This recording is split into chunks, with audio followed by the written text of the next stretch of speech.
A'udzubillahiminasyaitonirrajim. Bismillahirrahmanirrahim. Teman-teman, sebenarnya di video ini tuh saya gedek dan saya jengkel ya, setelah saya mendapatkan kabar bahwa tindakan Al Zaitun atau tindakan Panji Gumilang ini bener-bener serakah Panji Gumilang ini ya. Kenapa saya menyatakan serakah? Selain dia juga telah menistakan agama, menafsirkan Al-Quran dengan serampangan, memberikan statement-statement yang tidak jelas, salam-salam Yahudi, berdiplomatik dengan Yahudi, memuja-muja Yahudi, memberikan statement yang sudah menyimpang dari keempat imam madhab, bahkan melangkahi keempat imam madhab, melangkahi juga Bukhari dan Muslim. Serta di sini Panji Gumilang telah melakukan banyak tindakan kriminal dan juga ada tragedi kemanusiaan yang berlandaskan dengan agama. Bahkan ada pengakuan dari ex-wali santri bahwa sikap Panji Gumilang ini sudah tidak dapat ditoleransi, teman-teman. Panji Gumilang ini telah dinyatakan kafir oleh beberapa orang karena apa? Statement-statementnya, tindakannya, dan beberapa hal yang di sini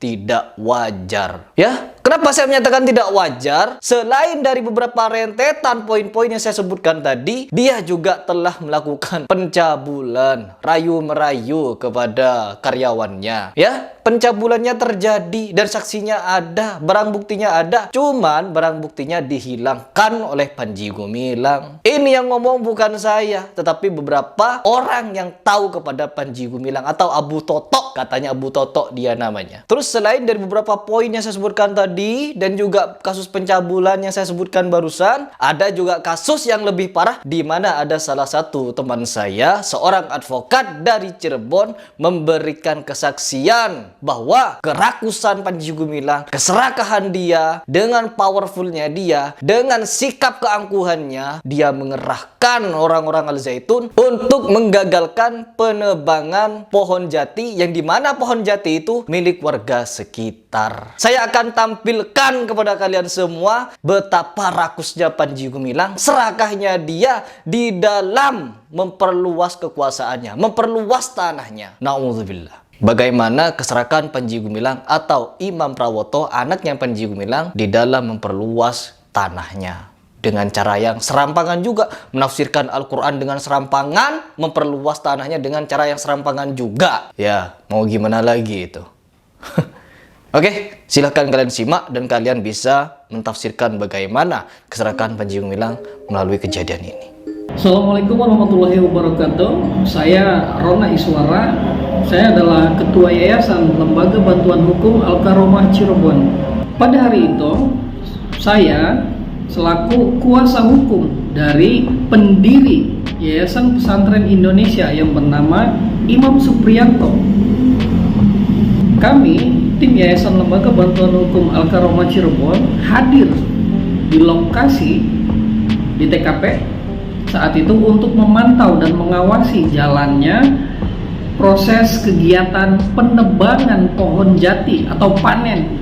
Saat itu kami hadir dengan didampingi oleh 10 personil dari BRIMOB untuk menjaga keamanan, karena banyak sekali isu yang beredar tentang Al Zaitun ini.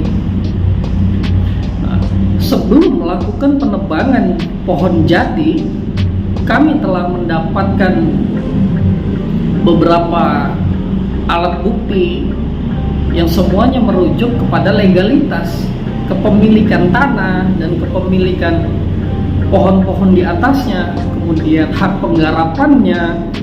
Terlebih lagi, kami menemukan salah satu fakta menarik mengenai akta pendirian dari Yayasan Pesantren Indonesia dan mulai diciptakannya brand atau nama Al Zaitun. Kami memiliki semua alat bukti yang cukup lengkap. Dari perjalanan investigasi yang dilakukan oleh tim Yayasan Lembaga Bantuan Hukum Al-Karomah Cirebon yang saya pimpin, kami tidak pernah menemukan satu bukti kepemilikan pun, baik sertifikat maupun AJB, akta jual beli atau letter C atau apapun itu, yang di dalamnya tertulis bahwa pemiliknya adalah Yayasan Pesantren Indonesia atau Al Zaitun. Jadi semuanya itu atas nama perorangan, kita sebut saja masyarakat. Maka salah satu klien kami yang bernama Haji Imam Supriyanto, padahal beliau adalah pendiri Yayasan Pesantren Indonesia sesuai Akta Notaris nomor 61 tahun 1994. Tapi tetap saja saat ini beliau mengatasnamakan dirinya sebagai masyarakat yang tentunya wajib kami bela. Saat itu kami hanya hadir dengan kurang lebih 20 orang dengan didampingi 10 personil BRIMOB. Ya, jadi totalnya kurang lebih 30 orang lah termasuk dengan tim dari BRIMOB. Setelah kami lakukan proses penebangan, kami menebang hanya menggunakan 2 alat gergaji mesin, hanya 2 buah. Saat itu setelah proses penebangan berjalan kurang lebih baru setengah jam kami langsung kaget karena tim dari Al Zaitun langsung datang berbondong-bondong yang jumlahnya kurang lebih 70 orang. Wah, ada apa ini? Maka daripada berdebat di lapangan di dalam hutan pohon jati, jadi kami berinisiatif, ya sudah kita gelar saja musyawarah atau kita berdebat dengan dipimpin kepala desa. Karena saat itu adalah hari Sabtu dan sudah mulai sore, balai desanya sudah tutup.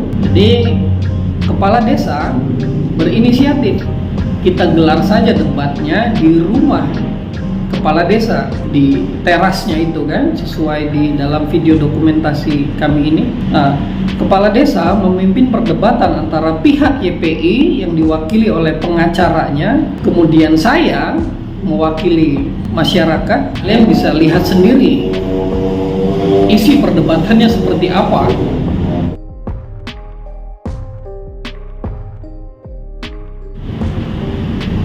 Kemudian setelah perdebatan itu selesai, kami sendiri, tim Yayasan Lembaga Bantuan Hukum Al-Karomah Cirebon, berinisiatif untuk mengantisipasi hasil tebangan kayunya jika kami bawa menggunakan truk atau kita bawa keluar dari wilayah tersebut akan menimbulkan kericuhan. Maka kami berinisiatif, khususnya saya sendiri berinisiatif, ya sudah, hasil tebangannya yang tadi dilakukan itu jumlahnya ada 26 batang, saya titipkan di kantor Polsek Kroya dengan bukti penitipan yang langsung ditandatangani diterima oleh Kanit Polsek Kroya. Ada saksinya juga di situ ikut menandatangani dari pihak Al Zaitun. Yang menarik adalah beberapa hari setelahnya muncul laporan polisi di Polsek Kroya dengan dugaan tindak pidana pencurian secara bersama-sama menggunakan pasal 363 dijunto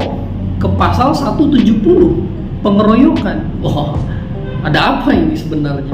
Peristiwa penebangan pohon jati tadi terjadi pada bulan Mei. 2 bulan setelahnya, yaitu tepatnya tanggal 15 Juli, pihak Al Zaitun mendaftarkan gugatan perdata di Pengadilan Negeri Indramayu dengan nomor 49 dan 50. Mereka sendiri yang katanya memiliki tanah itu, mereka sendiri yang selama ini menguasai tanah-tanahnya, tapi kenapa mereka sendiri yang menggugat? Ini semakin menarik setelah persidangan saya ikuti. Kalau upaya hukum yang akan kita tempuh kayaknya itu rahasia kita ya, rahasia LBH Al-Karomah, jadi kita tidak bisa membocorkan itu. Gimana upaya hukum yang sudah ditempuh? Pertama, kita kan mendapat kuasa dari Haji Imam berdasarkan surat kuasa tanggal 16 April itu sebagai pemilik pohon jati. Berdasarkan itulah kita melangkah, kita berkoordinasi dengan pemerintah setempat yaitu desa Tanjung Kerta, dan kita juga berkoordinasi dengan Polsek, Polres, dan lain-lain. Sayangnya yang memberikan respon saat itu hanya Dansat Brimob. Maka kita lakukan penebangan tanggal 14 Mei didampingi tugas keamanan dari dana. Ini kan masalah perdata nih. Jelasnya masalah yayasan, masalah pertanahan, jangan sampai dicampur aduk dengan pidana itu tadi. Nah, Itu adalah video di mana penjelasan dari Mas Rona ya teman-teman, di mana video ini atau pernyataan ini bisa dipertanggungjawabkan, dan ini juga telah diproses secara hukum. Akhirnya selama lebih dari 1 tahun kasus ini mulai berjalan, karena setahun yang lalu ini sempat dipending karena memang powernya Panji Gumilang terlalu kuat. Begitu. Baik, di sini kita harus tunggu juga bagaimana keputusan dari Bareskrim, karena Panji Gumilang hari inilah dia dipanggil untuk menghadap kepada Bareskrim.